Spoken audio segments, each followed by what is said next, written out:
good afternoon, everybody. Welcome to this celebration of women in agriculture. It is Women's Month in South Africa.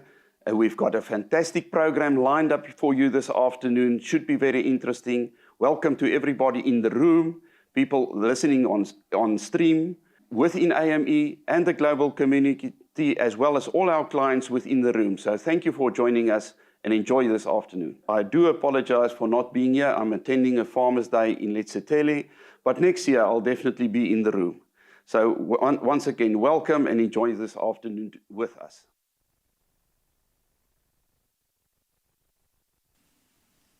Okay, thanks everyone. Good afternoon again. Thank you for joining us to celebrate South Africa's Women's Day, where we acknowledge the significant role that South African women have played in transforming our society. Our focus today is on women in agriculture, and I want to thank all of you here, our employees, our suppliers, our partners, and customers for joining us at this very special event. Roxanne will take you through the vision of women in agriculture in her speech. Before I start, and to get us into the theme, just connect us, I think all of you have been given little scarves or pocket squares. So if you can just all wear those, because we think it'll look nice for the video and for the streaming. They're made by Schwer Gifts in Joburg, and it's a community-run women's institute, which I think Roxanne will tell you more detail about that as well. At our International Women's Day function in March, we spoke about our vision and goals for the AME's Women's Network, and so I'll give you a brief feedback on how we're tracking on some of those goals before I introduce you to our first speaker. Our first goal was to grow the Women's Network and build the AME in brand by increasing the numbers of both women and men that are members of the network. And I'm pleased to report that at our last event alone, we added 50 plus new members. In addition, our Southern Africa Steering Committee meets regularly to assist in organizing events like today's event, which we're streaming, as you know, globally. And by doing this, we're growing exposure to and participation in the Women's Network, both in Africa, Middle East, and globally. Our second goal is education, focusing on both internal and external education. In terms of internal education, we'll continue to host events and bring inspirational speakers to you. Our first speaker was Nsiki Biela, South Africa's first African woman winemaker. And today we have two amazing guests, Dr. Phumla Mganga and Dr. Imtiaz Suleiman. We've also started a UPL Women's Book Club at head office, which meets on a monthly basis to discuss women's issues in the workplace. At the moment, we're reading and discussing the Sheryl Sandberg Lean-In book, which we distributed to all the women members who attended our March event. And I urge all of you to come to those monthly meetings. They're very interesting and the discussions are great. In terms of external education, we've met with the Pinotage Youth Development Academy and Fort Cox Agricultural College and are discussing ways in which we can partner with them in terms of granting bursaries and scholarships to deserving women. Thank you to Rudy Osterbeek from PYDA and to the Fort Cox management team for joining us here today. And now I have the pleasure of welcoming and introducing Dr. Phumla Mganga as our first speaker. Dr. Mganga obtained her doctorate from the Wits Business School and her MBL from the University of South Africa.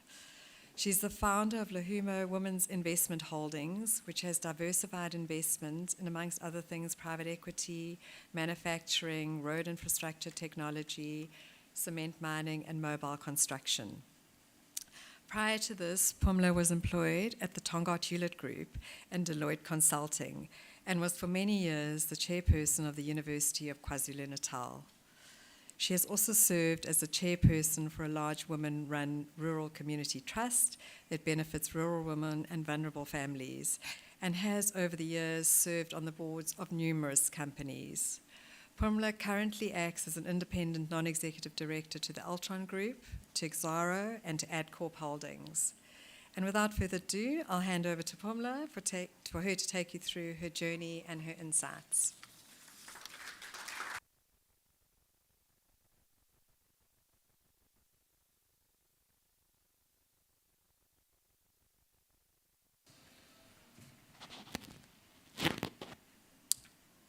Good afternoon, and thank you most sincerely for inviting me to share my journey. It's honestly an honor and a privilege to be part of this occasion, and I share and will support your aspirations to build and fortify your women's network, because I do think that such initiatives make a very big difference to people. When I was asked to speak by the ladies in front of me, I said to them, what would you like me to speak about? And they said, just share your journey. And I thought to myself, let me share my journey just in terms of those moments that have defined me, in my career more specifically, and in my role as a mother. And I'm also a grandmother of 2 children. I have 2 girls, and I've got 2 grandsons and a son-in-law.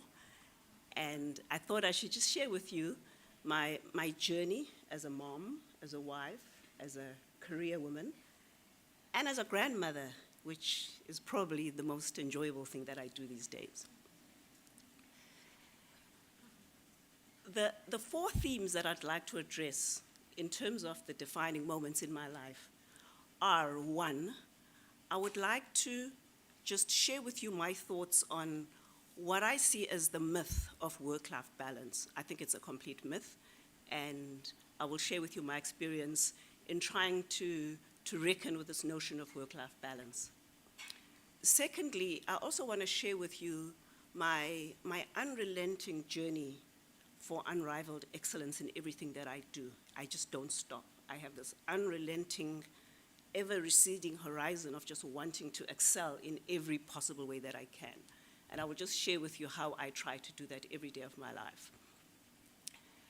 Thirdly, just to share something that I think we all struggle with, which is focus, discipline, and consistency.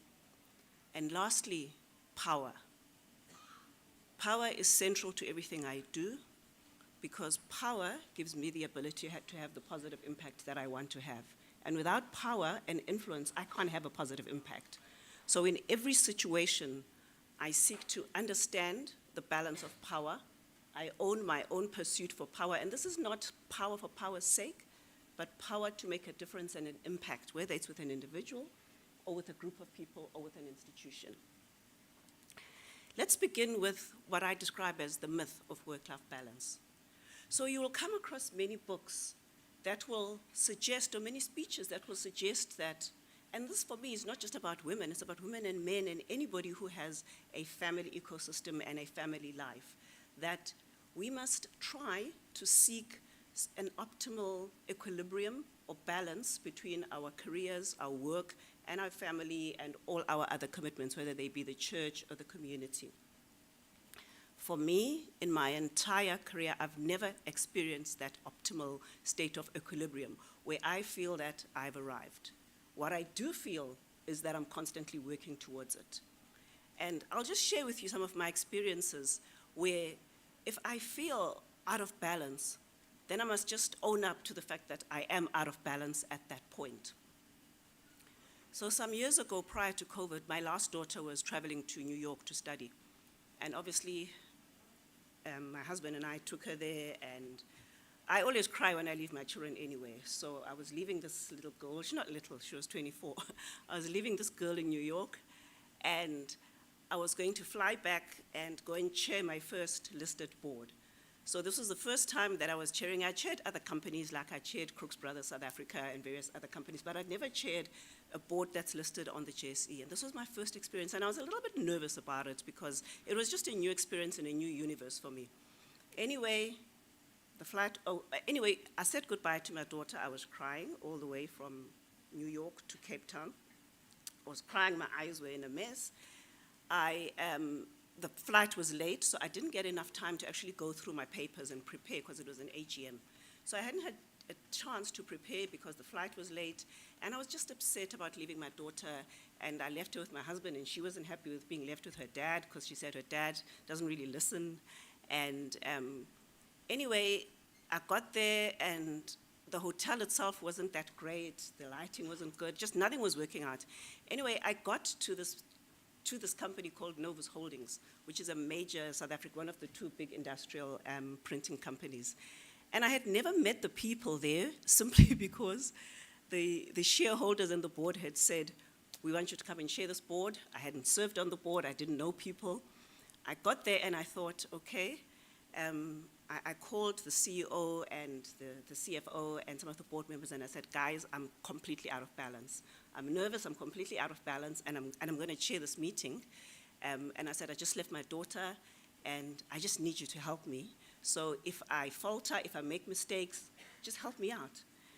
And then the one guy, Harry, said, you know, Pumla, I'll sit there, and then Neil will sit there, and when you get nervous, just look at us, and we'll give you, you know, a thumbs up.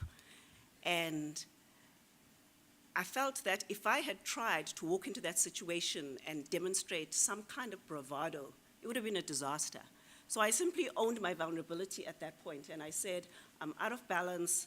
As a mom, I've lost my child. I still believe she's my last born, she's my little one, and I don't know if she's going to be all right.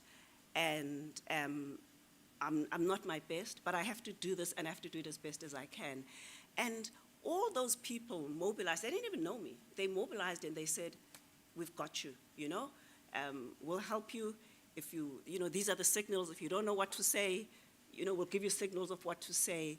And the outcome of it was that they said to me, but you chaired this AGM and board like a rock star. And I said, I chaired it like a rock star because you guys had said to me, you're on my side, and you don't even know me. But at that point, I was so out of balance, so out of kilter in terms of this concept of having this perfect life and being balanced, but I didn't feel that way. But for me, I still had to perform, and the only way that I could perform was to mobilize the other people, strangers, and just believe that they're not going to say, oh gosh, you know, here she is, this woman, she can't get her act together, you know, she doesn't know whether she wants to be in the kitchen or in the boardroom. That's not what they said. They said, we'll help you, we'll make it happen, and that was a really pleasant experience of my life. Another experience I had was actually Tonga Hewlett. When I was having my second daughter, I was invited for an interview at Tonga Hewlett. At that stage, I think I was in my late 20s, and my second daughter, Kit, I was 9 months pregnant. Of course, they didn't know this. So this was in the glass house, and I went there. I was 9 months pregnant, which is not the most comfortable of situations to be in for an interview. And I walked up the stairs because I couldn't find the lift, and I got there and I realized that this interview is in a boardroom where we have to sit in a situation like this. So I said to these 4 gentlemen, chaps, we can't sit in a boardroom. I'm just too uncomfortable to sit for 2 hours in a boardroom. We need to have some loungy situation where I can sit and lean back and have this interview, because as you can see, you know, I can't sit in a boardroom like that, you know, because I'm just too uncomfortable. So they said, okay, fine. And then we had the interview, and they were very gracious, these 4 gentlemen, and, you know, these burly Tonga Hewletters, confident chaps. This is in the heyday of Tonga Hewlett. And they completed the interview, and then the one says to me, well, when could you start? And then I said to him, well, I don't know when the baby's coming, but the baby's coming soon, but you have to change the medical aid because I can't, you know, have this baby join you whilst I'm on the Deloitte's medical aid. You have to do something about the medical aid situation so that I've got, you know, this child covered by medical aid. And I said, I'm sure a company like Tonga Hewlett can make a plan. Anyway, the baby arrived early. I phoned them and I said, chaps, the baby is coming. They gave me the offer, and they said, you'll start whenever you're ready. And the baby came early, so I phoned them and I said, look, I don't have medical aid. And because I think it's just unethical to use my previous medical aid when I'm leaving. So they said, fine, we'll make a plan. And I went into labor, went to Westville Hospital, and they sent one of the senior managers with the medical aid forms to sign them right there outside the maternity ward, and they had got NMP all lined up. But the point is that there are so many imperfect situations that I've been where I don't even try to act as though there is this harmony or equilibrium between my responsibilities as a mother and as a wife and my career aspirations. I just try to say to people, look, this is where I'm at, and own it and be proud of it, because it's part of my footprint. So for me, this myth that you can always have this perfect life, it's not. It's really like the waves of the sea or the seasons. where sometimes it's great and sometimes it isn't. And that's actually quite okay. It's actually okay to feel that things aren't working out as a mom and as a career person, or even just as a parent. It's actually quite all right to feel that way and to share that with other people. I mean, the last experience I had was actually at the university when I was chairperson of the university. Now, anybody knows that running a university in South Africa has got to be one of the most difficult things you can ever do because you can never win. And UKZN, you had the merger of two universities and the complexities that go with that. And I had just had a really, really rough day. I had come from the school, from St. Mary's where my children were, and my kids weren't happy. There was hockey and netball, and things were just not working out. And I had a meeting with the SRC, and it was about fees, which is the most controversial issue in South African universities, it's fees. And I had said to the Vice-Chancellor that I'm going to push for a double-digit increase on the fees because I want the university to be sustainable. And he had said to me, oh, good luck, Pumla. If you think you can achieve that, do it alone. I'll have the SRC, you can talk to them, and good luck, hey? I wish you well, kind of thing. So now at University of KZN, there are 5 campuses, so there are 5 SRCs. So I'm alone because the Vice-Chancellor said to me, I'm not going to be part of this double-digit story, you're on your own. And I just, you know, Kate, her netball game didn't work out, and hockey, and things just didn't work out up the hill at school. Anyway, I walked into this meeting room, and they were all there, all the SRC chairpersons. Now, contrary to popular myth, SRC people are generally quite smart people. The medical school people, the law school people, they're normally quite smart people, and they're normally very articulate people. And I walked into the meeting all alone that afternoon. It was 5 o'clock because you can only meet in the afternoon. I was just basically exhausted. And they said, okay, let's start the meeting. So I said to them, you know, guys, it was all guys. I said, guys, I had a bad day. I'm exhausted. There's like 25 of you. It's just me. And just don't rattle me. I'm not ready to be rattled or to be shouted at or to be harassed by you guys. I'm just going to tell you my reason why I believe that there should be a double-digit fee increase, and that when you come to the University Council meeting, that you must support it as the SRCs, as the combined SRCs. And I just said to them that, you know, I had a bad day, and I was very honest with them because I really did have a bad day. And then the chap who heads up all the other SRCs says, you know, we wouldn't be ones to be unkind to a lady.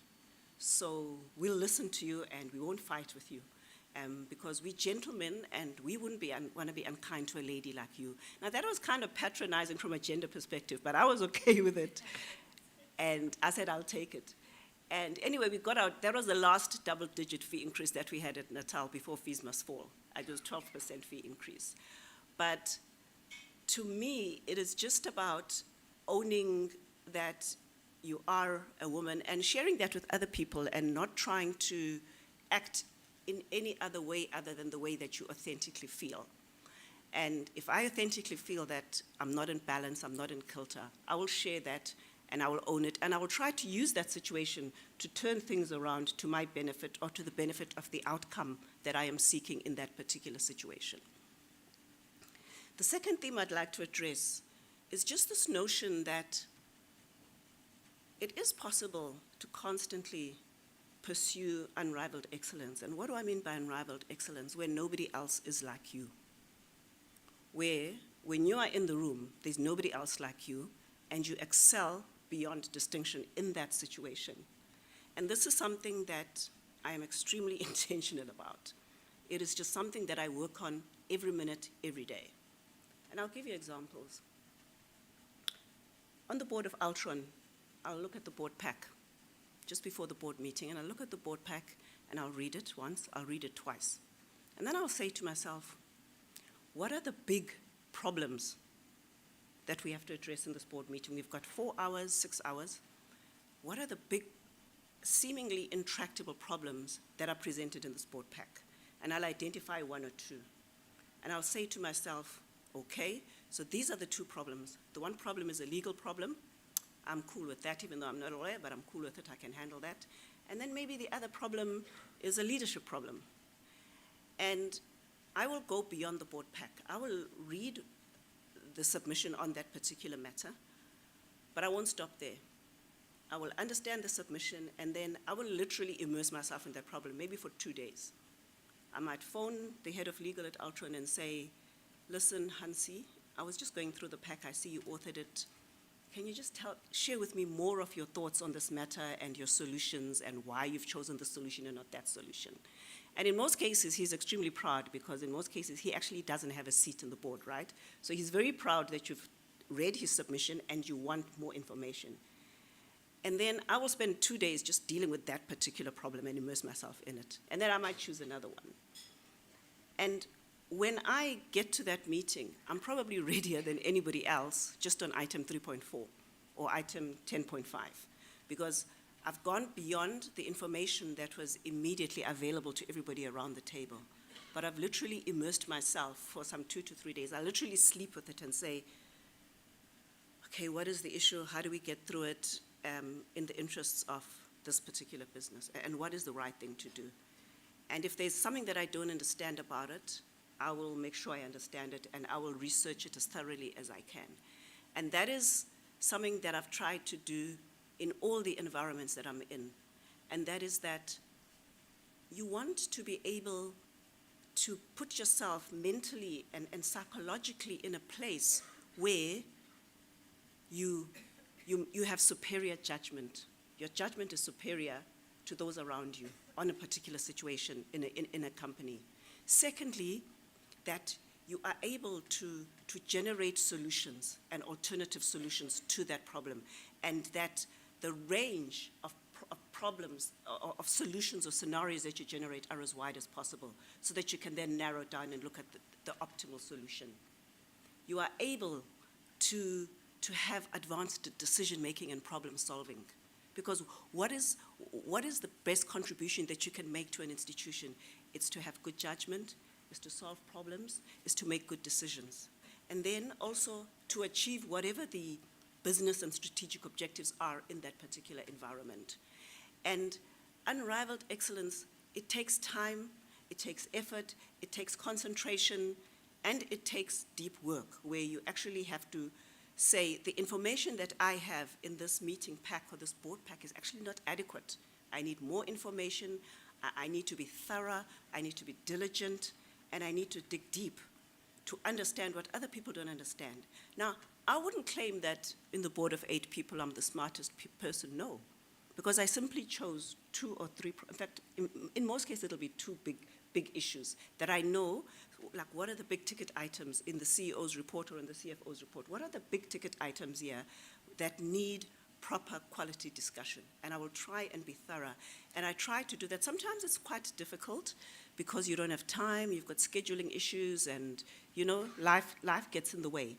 But to me, what I mean by unrivaled excellence is that people know that when you show up and you add value and you contribute, and everybody around the table perceives it as such. And you know,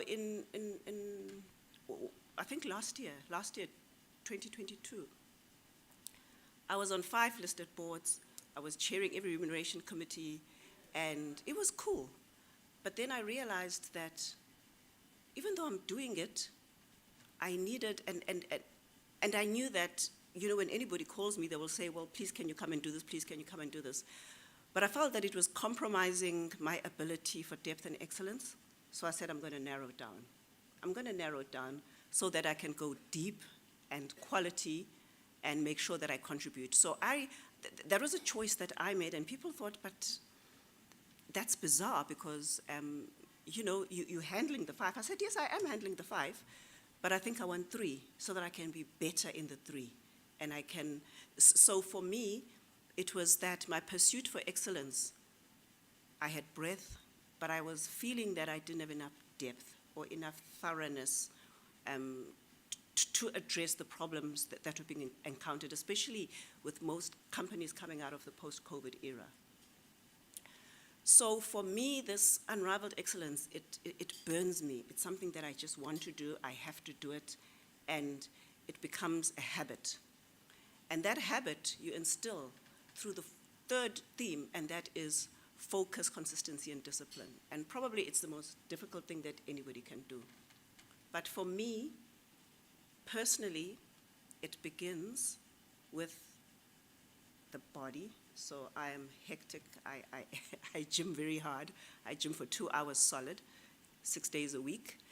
And during that time, I try to also condition my mind. I'll listen to podcasts.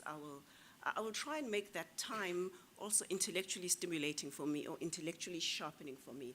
And I know that people, you know, they say to you, "Are you crazy? Why do you have to do this?" And I'm saying, because it gives me power, it gives me influence, it gives me the ability to make a difference. If I get, for example, I used to be the chairperson of Gold Circle Horse Racing many years ago, and we hosted the Vodacom July and the JNB Met. Wonderful, wonderful experience. But when they invited me, they said to me, you know, "We'd like you to come and be on our board and possibly chair our board." And I said to them, "What's your minimum wage?" Because I know that in horse racing, on the agricultural side, there's a lot of abuse of people.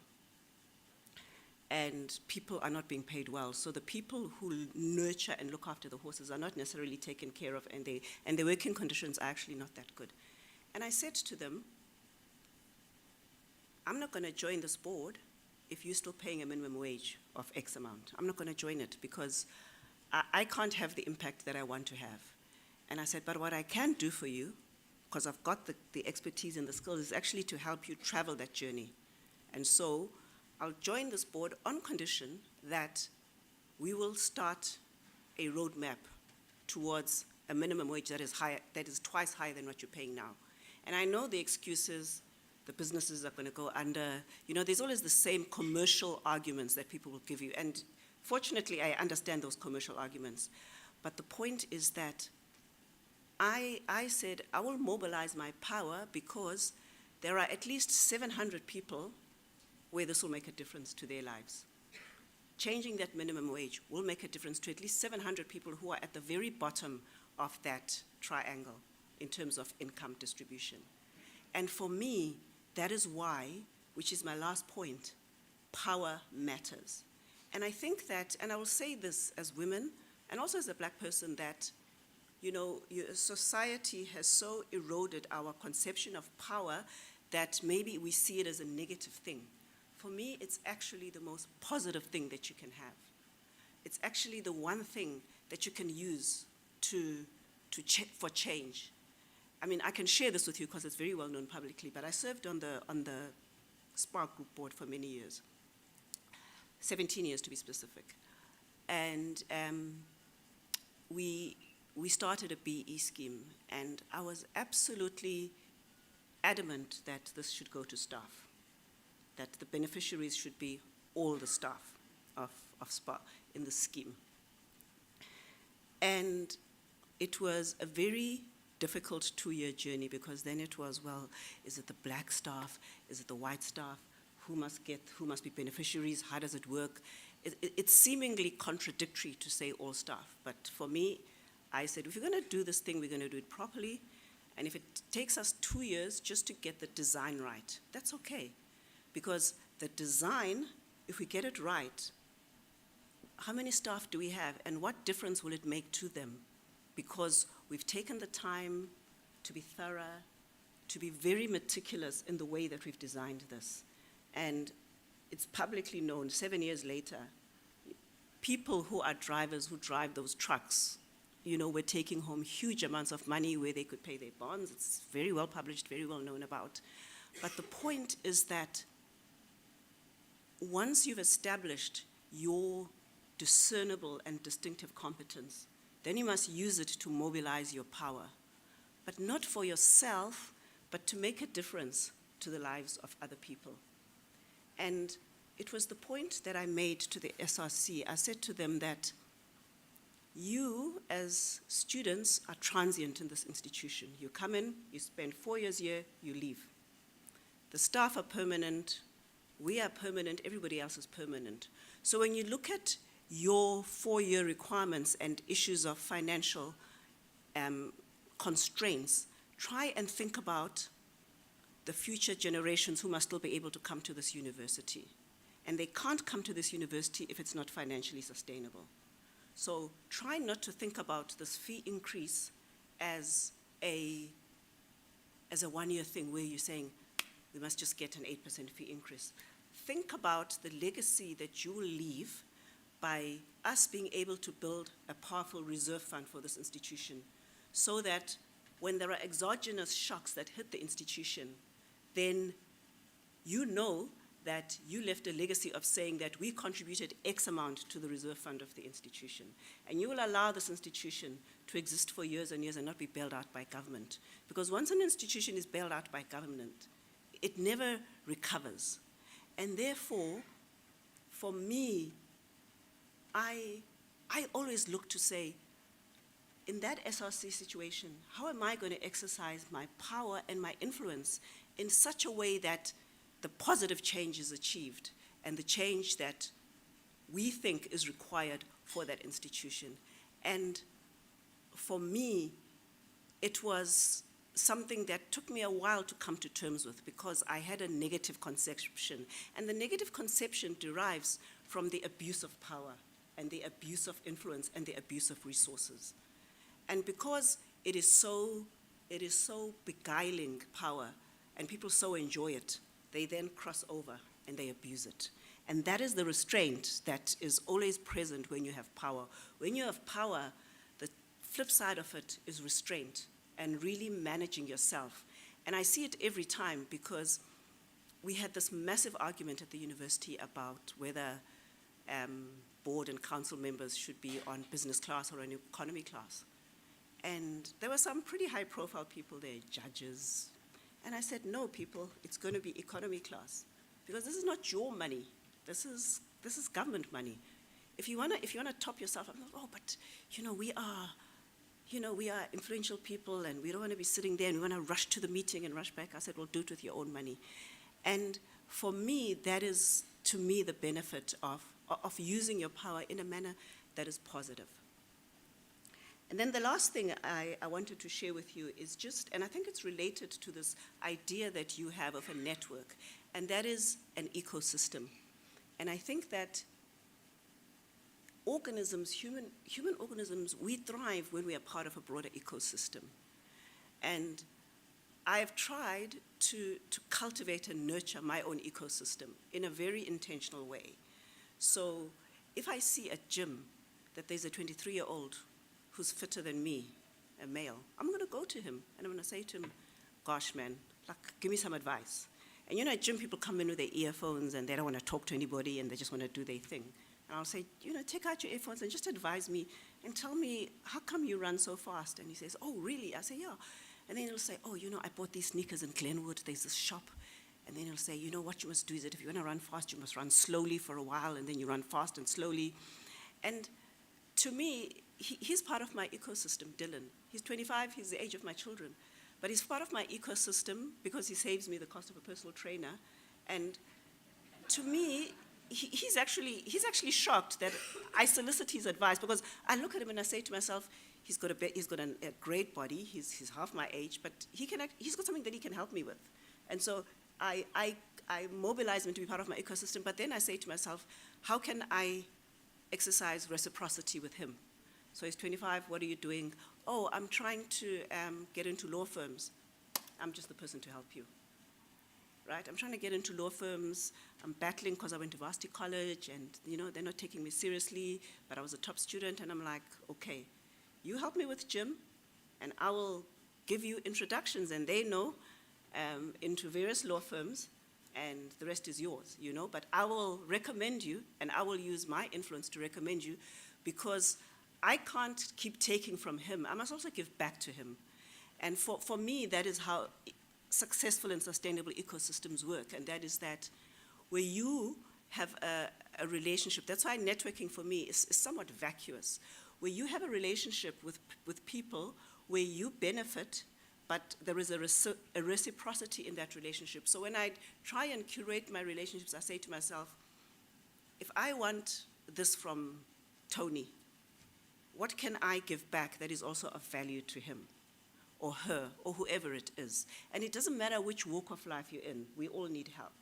And therefore, my kids always say to me, okay, mommy, tell us who can help us with this problem. We've got a tax problem, and who can help us in your grouping, your grouping of people in your network.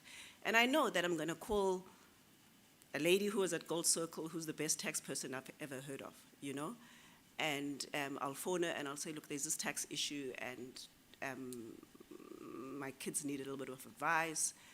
And then I'll try and think in my mind, okay, then she'll come back to me, she'll say, I'd love to serve maybe on a board of an NGO because I want to give back. And I'm like, right, I'll recommend you to an NGO. What kind do you want? Because obviously I have that in my network. And so I would really encourage your endeavors to create this network, and to create a network where you can have not just functional business relationships, but friendships for life, and people who can support each other and help each other. And I must say that it doesn't happen on its own. It needs effort, it needs time, it needs consistency, it needs you to focus on it and cultivate it. So it does require effort, but I would encourage it, because I know how beneficial it has been for me, but I also know how beneficial it has been for some of the organizations that I've been involved in. And I was saying that, for example, in the Spark Group, they have a women's network, and this network exists across 6 different countries in the world. It's South Africa, it's Poland, it's Switzerland, it's Sri Lanka, what is that, 5, and Ireland, yes. And they have this network, but it's taken them a lot of time, a lot of effort across all these parts of the world. But it's beneficial because there may be a problem that you're encountering in the workplace that actually the people in Ireland have resolved. It's just that you don't talk to them and you don't know that. So I would encourage you to do it, and I would encourage you to work hard to sustain it. So what is my conclusion? My conclusion is that I'm grateful for my journey. My life is not perfect, but I try very hard to have a positive impact, to achieve. I try very hard, and I have to constrain myself to have a relationship with my children, who are now adults, and with my son-in-law, whom I love to bits. And I encourage them to critique me. I encourage my kids to critique me, because when I encourage them to critique me, I have normalized it. You know how kids will always find things wrong with their parents. So I try to normalize the critique. I say, kid, go for it. Tell me what I'm doing wrong. Because I've psychologically prepped myself anyway, and just like, yeah, mom, you this, that. And even my little grandsons, I encourage them to disagree with me, because we aren't always right, we're not always perfect. We basically just all on a journey, and therefore, thank you for inviting me to share my journey with you. It's been an honor and a privilege, and I wish you all well.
Okay, so good afternoon, everybody. I think that we have heard from a very powerful woman in the South African context, right? So Rachel has given us a little bit of an introduction or background about why South African Women's Day is very, is an important celebration for us to stand and recognize the power that we have as women alone, but also in union, right, and in unity. And I think on the back of me here, you can see there's the UPL Women's Network, but also AME-IN. AME-IN is the Africa Middle East Inclusion Network. So without diluting from the power that we have as women, nobody exists as an island, right? And I think Pumla said very well, the power that you have individually to change things around you, the power in unity is that multiplied exponentially, right? And so just a quick call out, these scarves and bags that you have and you see on the table, this is the power in unity in action. There were about 9 females in Johannesburg prior to COVID who were tailors and bag makers. And what they had was the skill set to be tailors and bag makers. What they didn't have was distribution and ability to get their craft outside of like a little craft shop outside of the house. So somebody with an idea, with power, with influence, walked in and changed their lives. These women that work for a company called Shwe now create this as a corporate gifting as well as personal gifting or private gifting company where they sell and distribute all of their wares online. There's about 60 families that are impacted by by a person that came with their power and introduced what they could give back to the community. And now that community project gives back to community projects. So they use recycled goods, and on each of your little bags that you'll see later, you'll have the name of the lady who made your individual item. Okay. The second thing that I'd like to point out this afternoon is about, again, the power of unity. And the vision for this network of people, you might be asking, why me? So if you look around the room, there's quite an interesting mix of people. Some of us are our employees at UPL. We also have some suppliers. We have some development projects or people that work for development projects that we've been working with, as well as some of our female agents. As we know, agriculture is probably one of the most untransformed industries that we have in South Africa today. And the way that we can change that is, as Pumla said, relationship network is very important, right? So me by myself, I cannot change anything. But if we can create some network hubs where we have access to distribution, access to information, access that we can't necessarily just do by ourselves, I think the vision of that is that as I sit next to somebody at lunch that I never knew before, just like Pumla pointed out, she goes to the gym and she gets her tip. She doesn't need a personal trainer, right? And he gets the start of a beautiful career that he never ever would have touched without somebody in the right place at the right time. One man who did this exceptionally well, I don't think needs an introduction, but I'm going to give it anyway. So Dr. Imtiaz Suleiman was born in Potchefstroom in the Northwest. He started his schooling in Potchefstroom but moved to SAST College in Durban in 1978 and qualified as a medical doctor at the then University of Natal Medical School in 1984. Dr. Suleiman gave up his career as a medical doctor to pursue the field of humanitarian aid, which for him transcends the boundaries of race, religion, class, culture, and geography. Alongside his studies and his medical work, and throughout his life, Dr. Suleiman has been involved in several associations, religious organizations, and school governing bodies progressively as a student, medical doctor, and as an active member of civil society. In 1992, he founded the Gift of the Givers Foundation and has since then delivered more than 4.5 billion, and you may correct me if I'm wrong, Dr. Suleiman, 4.5 billion in about a 31-year period in over 45 countries in the world, including South Africa. It's impartial, apolitical, and aims to serve with compassion, kindness, and mercy. One of the notable gifts that he organized was the donation of a well-equipped field hospital that was first used in the Bosnian War. In 2003, his organization became the first in South African history to receive 60 million from the South African government for humanitarian aid. And the Gift of the Givers Foundation has become the largest disaster response non-governmental organization of African origin on the African continent. The organization has developed into one of the most respected international humanitarian agencies, being the first such agency to be accredited by Proudly South Africa. So without further ado, we're going to run a quick video about the Gift of the Givers, or background video, and then I'm going to invite Dr. Imtiaz to join us.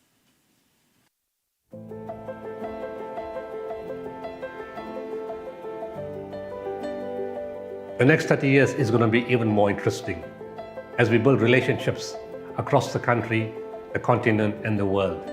We've seen how corporate South Africa, corporates from Europe and America and from the United Kingdom have come forward, how organizations have come forward, everybody in the name of a common world humanity, a common human race, working together in the interests of the world and the people of the world. Gift of the Givers will carry on focusing on disaster intervention, floods, hurricanes, wars, earthquakes. The need is huge, and the need to act fast and timelessly is always there. Our medical teams, our search and rescue teams, our trauma counselors are growing in number. The volunteers are coming forward. Everybody wants to make a difference. It's simple. Everyone can get involved. You can do it yourself. You can help your neighbor, your family, your community. We don't need to belong to an organization. Active citizenry, where we help our family, where we help our friends and our neighbors.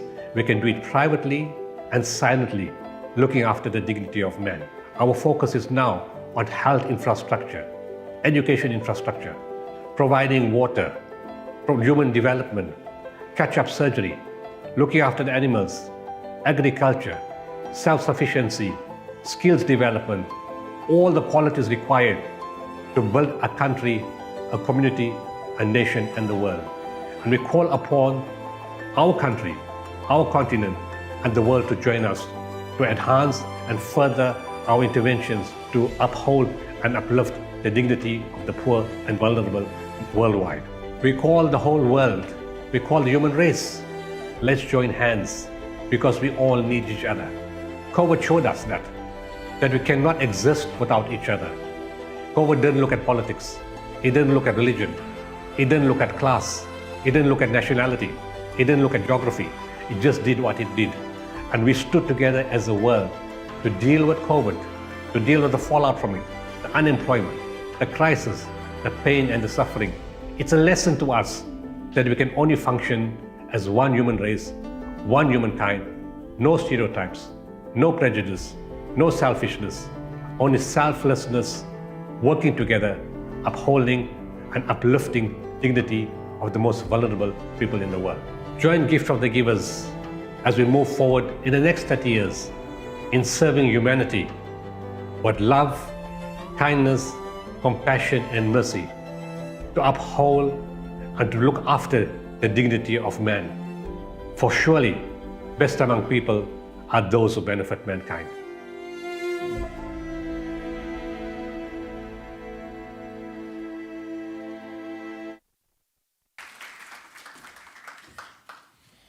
Thank you for the introduction, Roxanne. Very nice being here. Being Women's Month, congratulations and a special message to all the women who build the country, who build the society, who build humanity. As they say, if you educate a woman, you educate the entire nation. We have a teaching. Paradise lies at the feet of the mother. It's a status given by God himself to women in the world. It's part of our teaching. And as part of that teaching, we're told that the status of the mother or the wife is 3 times that of the man. The Prophet of Islam, peace be upon him, was walking to give a sermon. And as he walked up the first step, he put his head down and he said, Amen. Took a second step, said Amen. Took a third step and said Amen. After this Friday prayer, the congregation asked him, what happened? So he said, the Archangel Gabriel came and spoke to me. And he said, the mother status is high. He asked who comes first? He told the Prophet, and he said, he replied to his own question, and he said, the mother. To that, the Prophet said, Amen. Second step, same thing. Who comes first? And he said, the mother. Third step, same question. Who comes first? And he said, the mother. And on the next stage, he said, the father. So we are very, very clear of the status of women and their role and responsibility in society, the dignity they deserve, and the hard work and effort they put in. In the same month, I pay tribute to the family members, my family members, the women in my family, and all the women in Gift of the Givers, the staff, the medical teams, and everybody who works with such diligence to make a huge difference in the lives of the people in this country, the continent, and the world. They are outstanding general surgeons, vascular surgeons, gynecologists, pediatricians that make an impact, not only with professional skill, but they have in them spirituality. And this is where I like to start. You see, Gift of the Givers is not my organization. I didn't get up one morning and say to myself, I say, okay, today, I think I'm bored.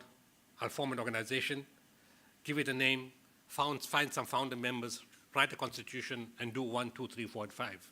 No, it never started like that. It's totally spiritual in the entire being of the organization. The date that everybody knows, that's 30 years, that was last year, 6th August 1992. We celebrated 31 years just about a week or so ago. To me, 6th August is the official date. The spiritual date goes back many years earlier. And to me, that was 1985. So let me explain what I mean. You see, in 1985, I was in King Edward Hospital in Durban. I was doing internship. And I said to myself, like all young people have aspirations, that the following year, I will become a medical officer, and then I'll become a registrar, and then I'll become a consultant in internal medicine. I'll be a specialized physician. It never happened that way. There was no opportunity, no post, and I couldn't study further at that point. There were two options, much like much of the country faces right now.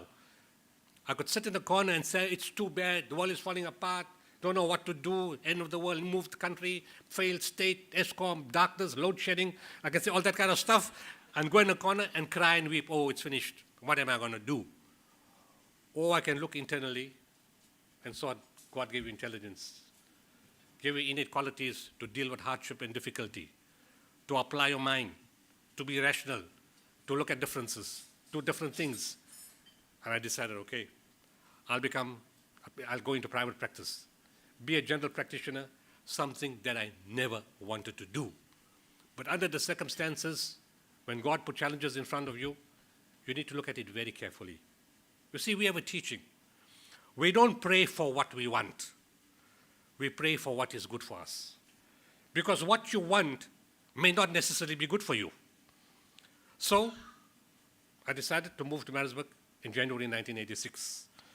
The week I moved in, my butcher neighbor comes to me, because now I got a new neighbor in a new building, and he says, there's an Afrikaner guy from Pretoria who just moved to Maritzburg like you, and he's going to start teaching French at the University of Natal. He bought meat from me, but he needs a doctor. So Muller and I meet, and every time I treat him, we have a bit of a discussion. Then he tells me one day, you've treated me for quite some years now, for quite some time now this year, I want to tell you a story. He says he was walking through the streets of New York. In America, I had won a scholarship. And he says, I was so down, so dejected, so depressed. My soul felt empty. My spirit felt empty. I didn't even know the meaning of life and what I was doing here. In that dejected state, he said, through the corner of my eye, I saw a man looking at me. I don't know this man. I've never seen him before. But my heart tells me to follow this man. We have another teaching. When you're in doubt, reflect and listen to your heart, not your head. So he follows the man. And the man walks into St. John the Divine. It's a huge church in New York, which I visited on my way to the Haiti earthquake in 2010. So the man walks into St. John the Divine, and when Muller gets into the church, he gets a shock. The man he was following is a Muslim, a Turk, a Sufi, a master of spirituality. And he says, within the next few minutes, this Muslim man in the church makes a zikr. A zikr in Arabic, Islamic terms, is a celebration of God's names in Arabic. But from all the other scriptures, if you translate it, it means, the words we use is God, the one and only, kind, compassionate, merciful, loving, eternal, absolute, cherisher, nourisher, sustainer, creator of the universe, like that. So he says, he starts reciting this in the zikr, and in the church, there were Jewish rabbis, Christian priests, Hindu pandits, other Muslims, people of religion, other religion, and no religion. And they all participated in this together. That gave me a huge shock. How is this possible? They've always told us religion is the cause of conflict. The Christian elders of the church, all hats off to them. They understood the unity of religion and they understood the unity of mankind. There was no need to fear because all the paths lead to the same way, but the paths are different to make life more exciting and interesting. And I said to myself, you see, faith has to come back to the world. Religion doesn't cause conflict. It's people who move away from religion that cause conflict, who move away from the terms of love, of compassion, of peace, of universal understanding and love. These people who move away from this, they make the conflict, not the religion. When lawyers steal from the road accident fund, do we say the law profession must be shut down? Why we don't say that? When doctors do malpractice, do we shut down the medical profession? No, we identify the individual culprits. So why in religion do you want to shut down and mow down religion? Something very important to reflect about. So Mullah and I start talking again. And he tells me, you need to go to Turkey. So I tell him, Mullah, you know, I know you're not well, and I'm treating you. When the hell am I going to get to Turkey? It's 1986, I still haven't seen Cape Town. He said something very profound.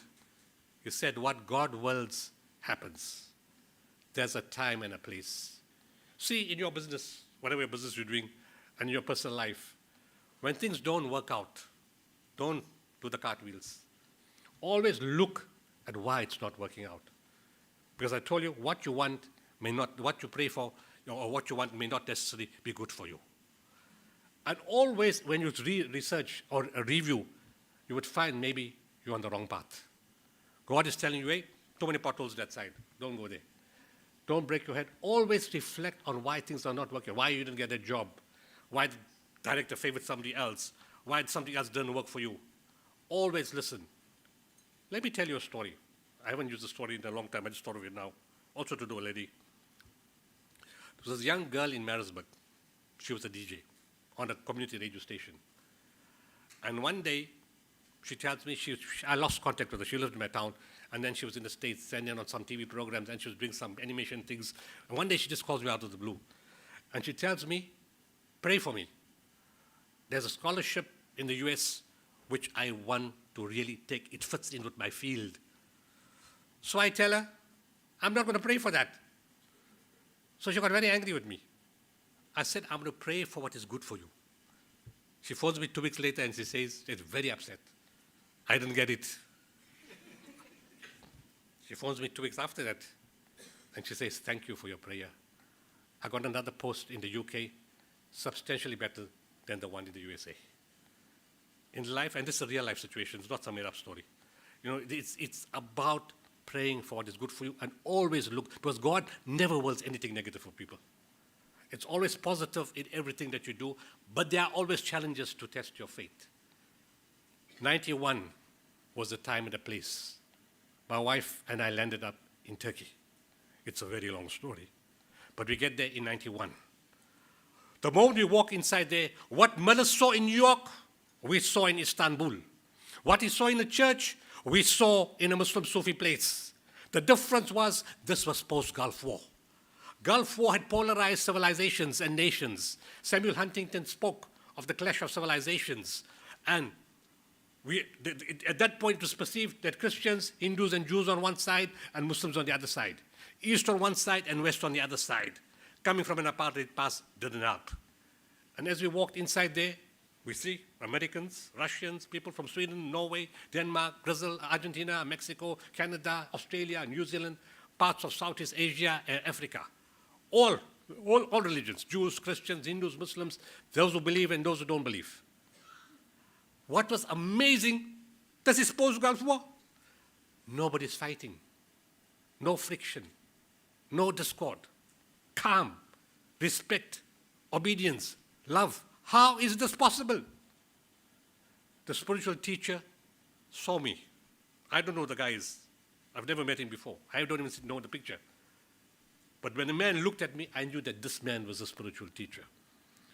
You see, when you travel as a guest, normally when you go to a place, they will ask you, like, how was your flight? Where are you staying? Did you eat something? Are you okay? Do you need something? Can we help you? None of the above. This was a man, a master of spirituality. All those things were not worrying me. What was worrying me is what I saw in front of me. He said, what do you see? I said, I'm confused. His first question to me is, what do you see? No, where did you come from? How did you fly? What have you come here for? What do you see? Because that was troubling me in my soul. I said, I'm totally confused. What are people from different nationalities and different religions doing in a Muslim holy place? We fought with these guys all over the world. Why are they here? He looked at me and he said, you're right. And then he explained.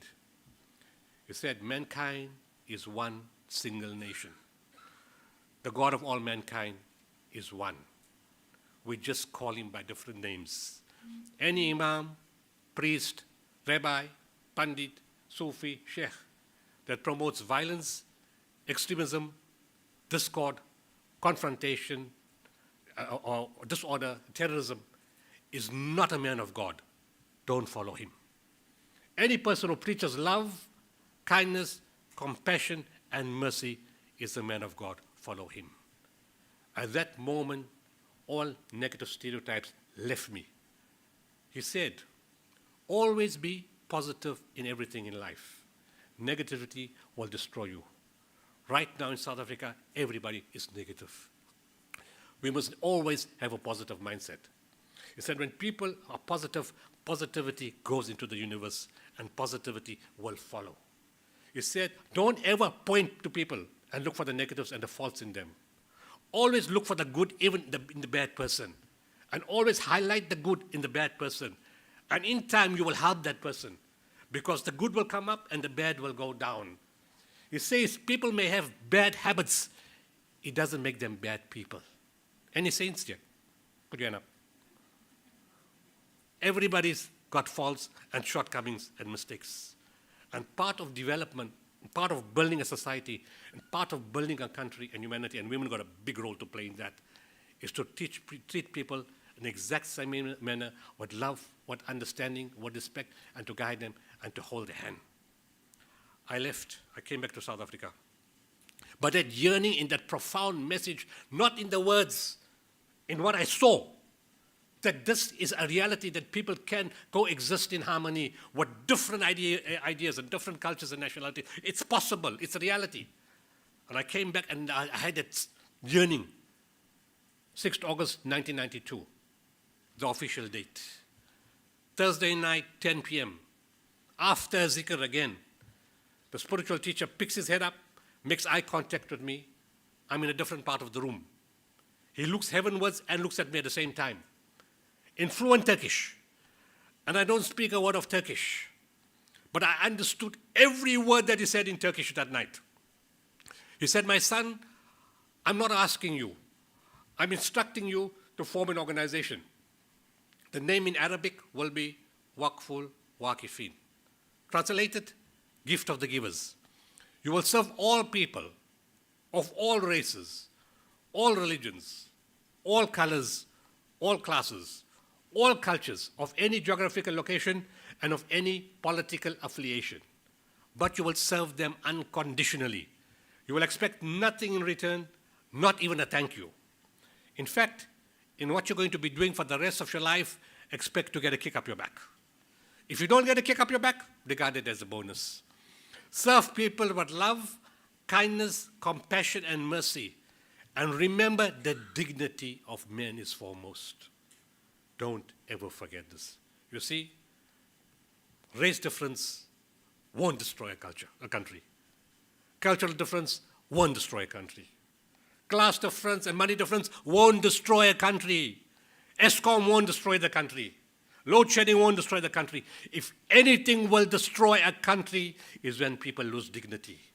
When you lose dignity, you've lost everything of value.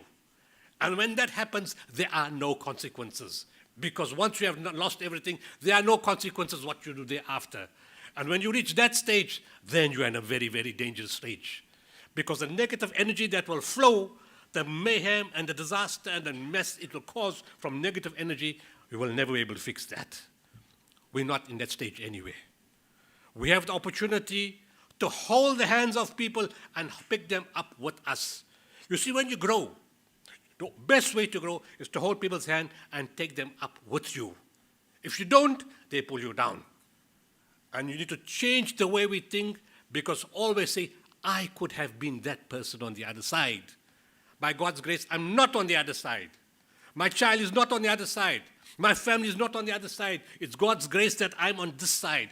You see in Transkei, right as I'm talking to you, there's kids dying of starvation. I'm sure you know the story last week, where a mother killed her 2 children with rat-X.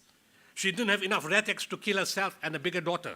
So she took a knife and put it into the neck of her daughter. And then she hung herself. And from all the accounts, talking to the SAPS, social development, community leaders, neighbors, they say this is nothing new. It's not the first case. It's because hunger is destroying the society. They are starving. And how would a mother who has so much of care, a woman nurtures, has compassion, bore the woman the child in the womb, gave birth to the child. A mother has absolute care for a child. What drives a mother to do that? To do that harsh kind of stuff? It's the suffering and the hardship that we're oblivious of, because we sit in smart offices, smart class, business class, first class. We don't understand what's going on in the ground. That's the dignity that I'm talking about.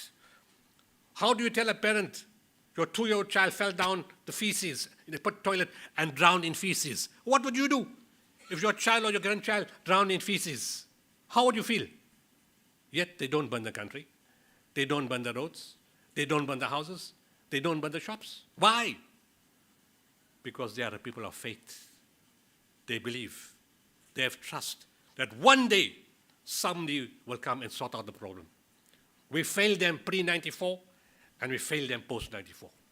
We have a responsibility collectively to hold people's hand and take them with us.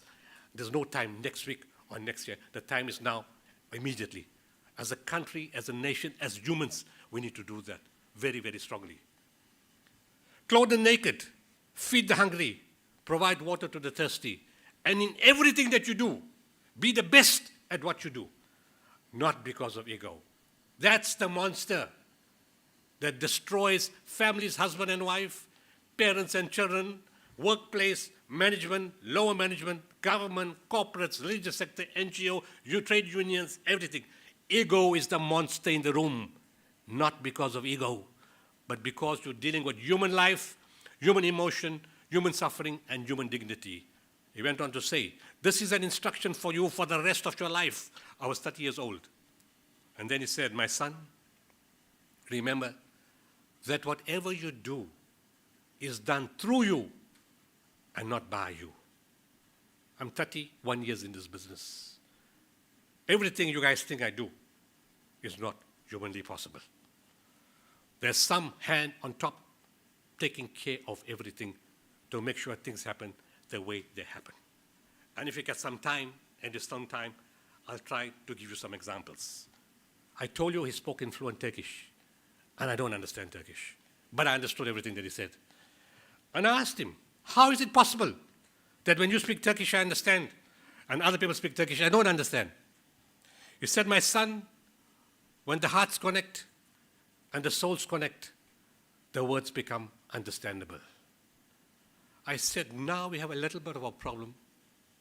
What exactly am I supposed to do? You see, I'm a doctor in private practice. Not wanting to do GP practice, I got 3 surgeries in Maritzburg in South Africa. What do I do? And when do I do this? Like after hours, long weekends, public holidays, school holidays. Exactly what do I do? He looked me straight in the eye and told me one line, "You will know." For 31 years, I do know what to do, what not to do, what to touch, what not to touch. Again, let's make it practical. Let's not make it philosophical. Let me give you a practical example.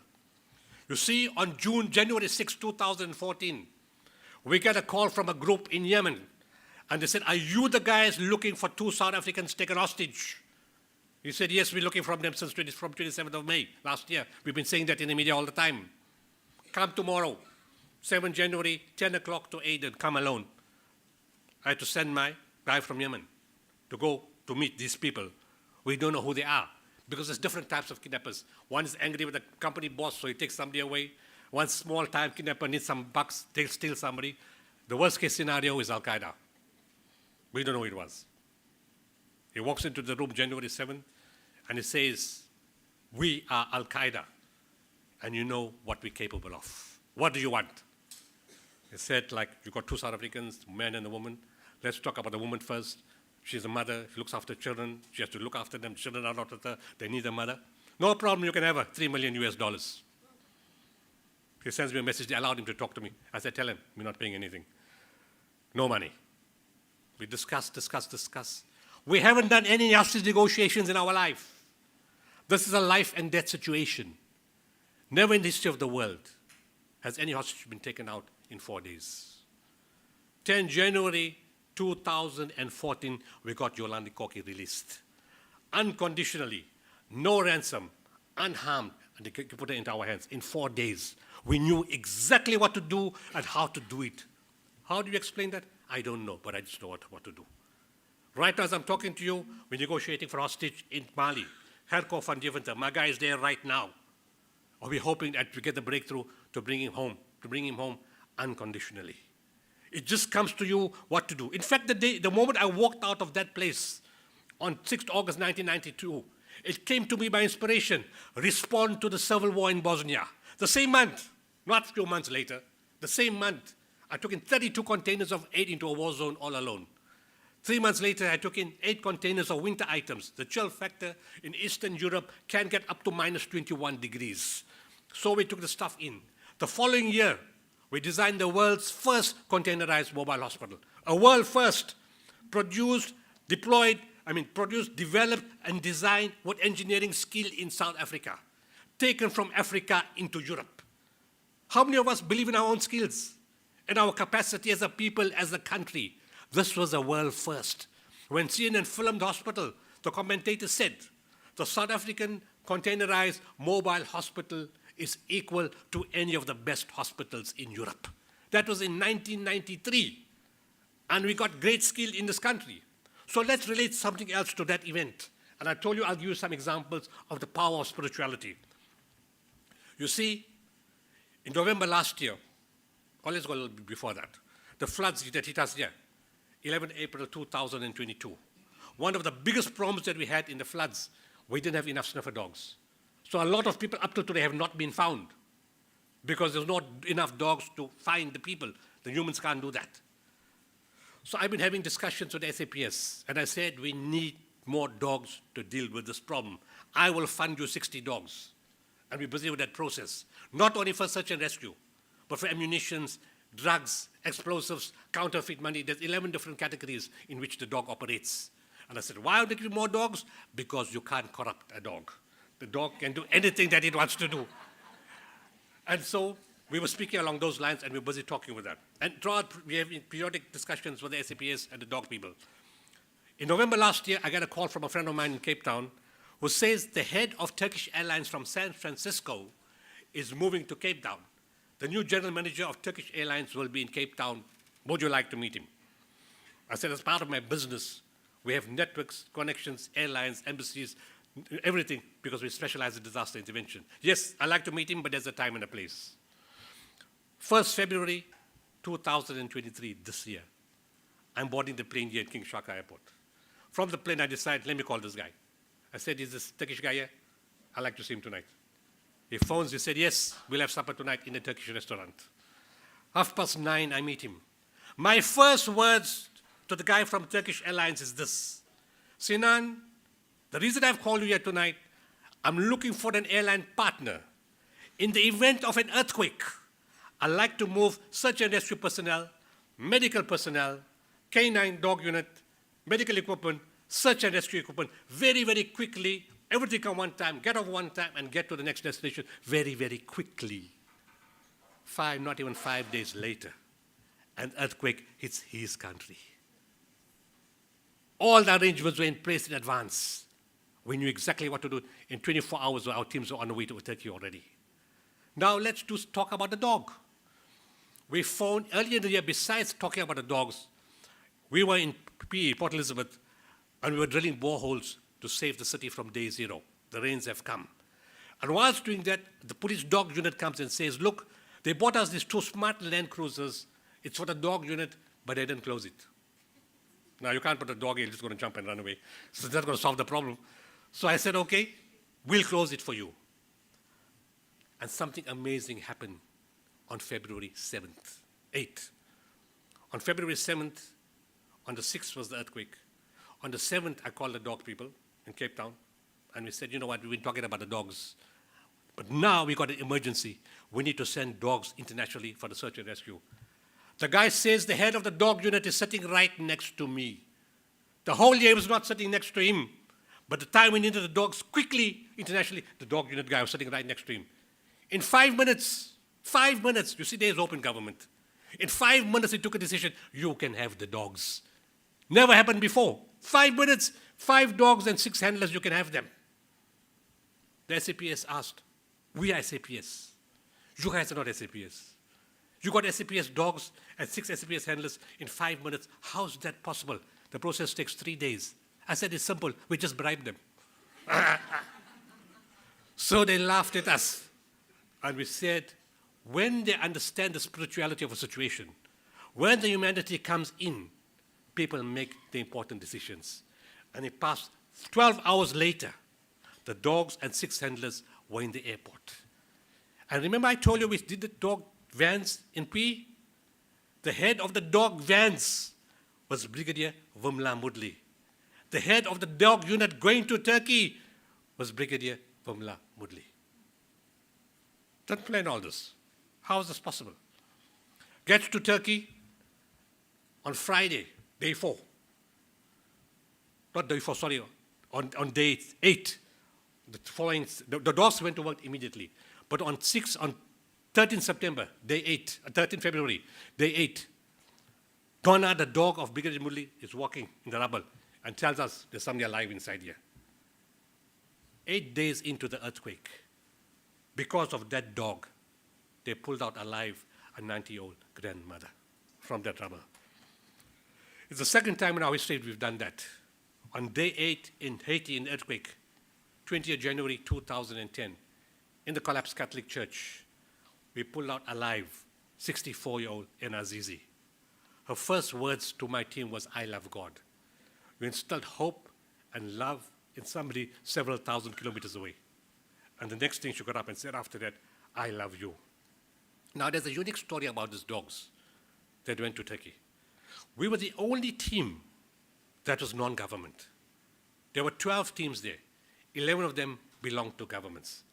Government planes, government uniforms, government infrastructure, government equipment, government engineers. We're the only ones in the world that was not from government. But we brought government with us, the SAPS. There were Chinese teams, Turkish government teams, teams from Oman, Bahrain, Saudi Arabia, Italy, Serbia, Croatia, Bosnia, and others. After a while these dogs were working, they said, like, you guys got 5 dogs. We only got 2. Can we use the dog? Business opportunity. I'm an Indian. Can't let the money go. $50 an hour. 2 dogs, $75. And then they asked us something very unique. They said, how come your one dog can smell a live person and a deceased person at the same time? Our dogs can't do that. We need one dog to smell for live people, and we need another dog to smell for deceased people. How do our dogs do that? We said our dog is South African. They can do anything. Ladies and gentlemen, this is a great country. All we need to do is positive. We can fix anything. Nothing is insurmountable. All the problems that we have, it's part of our challenge. In 2008, the world economy almost collapsed because of banking recession. What happened because of banking crisis? We survived that. Interest rates went up to 24%. We survived that. 1994 was a great time in our history. Everything landed up peacefully. With all the difficulties that we've had, we all stand together as South Africans. There's always hope, there's always positivity. Another unique thing happened on that same trip. You see, I told you the Bosnian team was there. The instruction to help Bosnia came from Turkey. The earthquake came in Turkey. The Bosnia team came from Bosnia into Turkey. Only 12 teams went to Hatay. We were one of the teams that went into Hatay. The member from the Bosnian team comes. He holds my team member and he starts sobbing. Like, what happened? Takes out his wallet, takes out a picture of the wallet, photograph, baby, and a mother. He says, that baby, and this guy's huge, is me. And that lady is my mother. What's the relevance? He said, we know your name, the organization's name.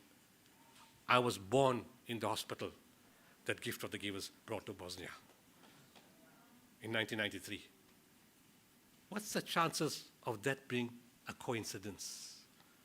I'm going to give you one more example of a coincidence, and if you want to ask any questions after that, it's fine. I walked into Syria in October 2012. The country was wrecked, torn apart. And I asked the guys, is there a building here which we can set up as a hospital? The doctor comes from the mountains, but they're all in the mountains and in caves doing procedures. Showed me a building, and I said, yes, but it's a little too small. When Gift of the Givers do things, we do them in a big way. So I said, this is small, but okay, for now, better than nothing. I asked, can we expand this building upwards, backwards, forwards, sideways, and take the land across the road? They said, we haven't even started yet. I said, it's going to happen. So the guy says, we need an engineer. A man walks into the building, because now I'm a foreigner. It's a war situation, you don't trust anybody. So, but I got the shirt on, and my team member is with me. But the doctor I'm with, he's the hero of the city. Everybody knows him. He's saved countless lives. With the bombs falling everywhere, that guy goes and saves lives. So the engineer comes and says, sorry, I overheard you talking. You said you want an engineer. I said, yes, I need an engineer. We need to know, can we go up with this building? Without thinking, he said, yes, 2 floors. I said, excuse me, what kind of engineer are you? He said, what do you mean? I said, you haven't seen the plans? You haven't seen the content of steel, the concrete, the steel structure. How can you tell me we can go up 2 floors without looking at any plan? He says, my friend, calm down. I'm the guy that built this building. That man had left a place called Darkush several years ago. In the war, 15 million people were displaced. What was the chance of me meeting the engineer that left that city several years ago to be there the day that I was there and the same guy that built that building? What's the mathematical chance of that happening? Everything is guided by something special. You see, there's the last points about negativity and positivity I want to talk about. It's something very important. We keep saying, we look and say, what hope is there for the country? Everything is falling apart. The government is corrupt. The government is not corrupt. There's people inside government who are corrupt. Be very clear about what we say, because you will destroy the good souls inside there who want to do the right things in the right way. You can't keep saying bad, bad, bad, bad. There are lots of good people who want to do the right things, and I meet them all the time.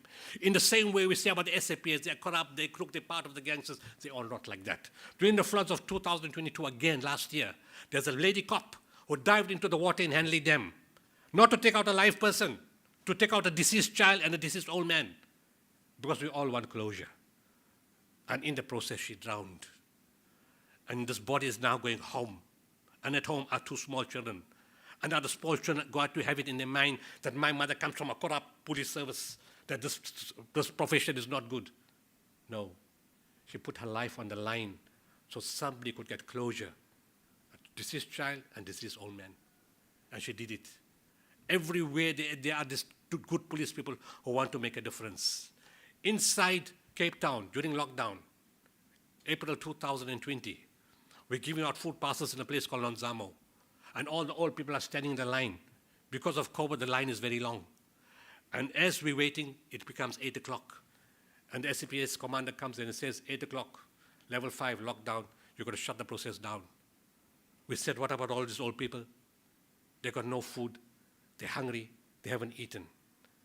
So my guy is talking to him, puts me on the phone, and I tell SAPS, stand on your head, jump in the lake, do what you want. I'm not shutting this process down. You can lock my teams up, do what you want. I'm going to break the law tonight. Do what you want.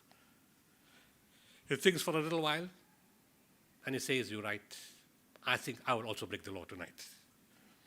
He understood the spirituality of service, the compassion. His job is to serve society. But by shutting the food scheme that night, he was going to harm the people who needed it most. So he took the decision without his boss and without his general. He took a decision on his own. I will keep it open. Not only did he do that, he phoned the other cops and he said, I need reinforcements here tonight. We can't let old people walk home alone with a food parcel. It's too late and it's too cold. And they came with vans and they loaded the people and they sent them home. The last one took it at 12:30 in the morning. The old lady, she came on a walking stick. And she said, I'm going home now to wake my grandchildren. And we said, why? She said, when I left home this morning, they looked at me with hope in their eyes that I was going to bring something. Imagine if the cop had stopped that. What would have happened to the grandmother and what would have happened to the grandchildren if that process was stopped? And because of that, she could go home and give hope to those children like everybody in this country is looking for hope. Ladies and gentlemen, I make this quite clear. The country does not belong to the government. It's not their country. That country belongs to me and to you and to 65 million South Africans. It's our country. We need to be patriots. We need to nurture and serve our country. It's our country. And we need to hold hands together with government, corporates, community agencies, religious people, everyone, because we build this country together. It's in our own interest to do this together. We need to have a strong strong case of patriotism. Not negative character is bad, South Africa is bad, everything is bad, and you keep running your own country down. This country nurtured you. You got your education in this country. You developed in this country. You made progress in this country. Why do you keep running it down? It's our country. We need to hold hands together and fix it. There's a lot of good people in government wanting to do the right things. Unfortunately, there's a lack of skills and there's a lack of experience. And we need to hold hands to do that together. Because at the end of the day, all of us will benefit, our children, our grandchildren, and our society. You know, the last point, wherever I go, people tell me, your country is unique. And I ask them why. They said, no matter what problems you guys have, you guys are always together. You always do things together, no matter you fight and you shout and you scream at each other, but any crisis comes, you guys stand together.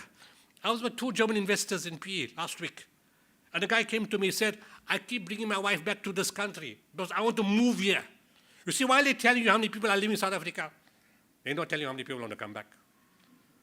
There's so many people who want to come back, I've met them. And there's people who met them who want to come back, and they're all saying is, we're coming to take ownership of our country. The people who can inspire confidence, who can develop, who can train other women. You are in most touch with the children. You can bring in the faith-based values. You can bring in the religious conduct. You can bring the right living, what we had in the schools. And there's 4 principles all of us got to imbibe and teach our kids. Spirituality, morality, values, and ethics. We need to put that in the new generation because some of the old generation has bypassed that now. So we need to put that into our system, and when we do that, we will fix the country. We will develop and grow with each other and hold hands together, and we can do it. There's a lot of love in this country. No matter what happened in the past and what has happened now, there's a lot of love in this country. And that's our greatest asset. That spirit of Ubuntu cannot be found anywhere else in the world. Ladies and gentlemen, God has graced this country with a lot of his mercy. He's put a lot of blessings on us. He's put good people here, and he's given us good hearts. And this is seen by people all over the world. We need to capitalize on that, but hold hands and do it together. Thank you very much.